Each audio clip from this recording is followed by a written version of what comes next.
আসসালামু আলাইকুম। আজকে বিকেল থেকেই ব্লগটা শুরু করছি। যেহেতু যেহেতু বাহিরে অনেক বৃষ্টি হচ্ছিল, সেজন্য আসলে আমার খিচুড়ি খেতে ইচ্ছে করলো, তাই চলে আসলাম খিচুড়ি রান্নার জন্য। এখন আমি মাংসটা রান্না করে নিব আগে। যেহেতু খিচুড়ি আর মাংস একসাথে রান্না করব, তো আগে আমি মাংসটা রান্না করব, তারপরে খিচুড়িটা দিব। তো এই তো যত মশলা আছে মাংসের যা যা দেওয়ার হয় সব কিছু দিয়ে এখন আমি মাংসটা বসে দিব। আসলে ওই সময় ভিডিওটা করার আমার মনে ছিল না। আমার বেবির শরীর ভালো ছিল না, খুবই অসুস্থ আমার মেয়েটা।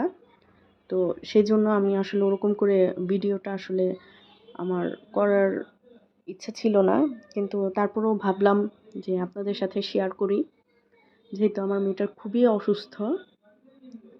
তো এই তো মাংসটা বসিয়ে দিলাম এখন। আর হচ্ছে আমি আসলে যেহেতু আমার বাসায় ইন্ডাকশনও আছে, প্লাস আমার সিলিন্ডার গ্যাস, তো সেজন্য ভাবলাম যে দুটো মিলিয়েই রান্না করি। যেহেতু অনেক গ্যাস যায় এখন, তো সেক্ষেত্রে আমি ভাবলাম দুটা মিলিয়ে রান্না করি। এই জন্য আমি ইন্ডাকশনে মাংসটা আগে কষিয়ে নিব ভালো করে। কষিয়ে না ঠিক, আগে আমি বসিয়ে দিব মাংসটা, তারপরে একটু হয়ে আসলে তারপর চুলাতে দিয়ে দিব। তো এই তো চুলাতে দিয়ে দিলাম। এখন আমি চাল ডাল ভালো করে ধুয়ে রেখেছিলাম, এখানে 2 ধরনের ডাল দিয়েছি।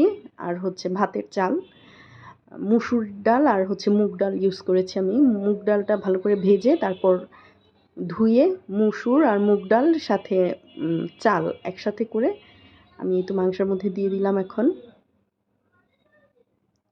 তারপর একটু নাড়াচাড়া করে তারপর আমি বসিয়ে রাখবো। এখানে আমি আরও সবজি দিব, যেহেতু একটু নরম নরম করব খিচুড়িটা, পাতলা খিচুড়ি টাইপের। তো আমি আসলে ওইভাবে রান্না করতে পারি না, আমি চেষ্টা করছি আমার মতো করে যাতে ভালো হয়, ভালো করার চেষ্টা করছি। তো আমি এখন সবজিগুলো দিয়ে দিব। এখানে আমি ঘরে যা ছিল তাই, যেহেতু বাইরে বৃষ্টি আমি বের হতে পারছিলাম না। তো আলু, পেঁপে আর হচ্ছে গাজর, সাথে একটু বেগুনও দিয়ে দিব, যদিও অল্প পরিমাণে। সবজিগুলো খুব বেশি আমি ইউজ করিনি, অল্প পরিমাণে। আর হচ্ছে খুব বেশি পদের সবজিও ইউজ করিনি, ঘরে যা ছিল তাই। এতে এখন আমি সবজিগুলো দিয়ে এখন ভালো করে নেড়ে চেড়ে এটা একটু বসিয়ে রাখবো অনেকক্ষণ। আসলে আমি ওইভাবে রান্না পারি না আমি। তারপর হচ্ছে দেখলাম মেয়েটার অনেক জ্বর, মেয়েটা ঘুমিয়ে গিয়েছে। তারপর গিয়ে জ্বরটা মাপলাম, দেখলাম প্রায় 105। এটা দেখার পরে আমার মাথা একদম ঘুরাতে শুরু করেছে, কারণ 105 জ্বর এতটুকু বাচ্চা কিভাবে সহ্য করে। তার মধ্যে কেউ বলবে না যে ওর 105 জ্বর। কত হাসি খুশি। আর আমার ছেলেটাও মাশাল্লাহ, আল্লাহ যাতে সবসময় ওর বোনের প্রতি এরকম ভালোবাসা, এরকম টান রাখে।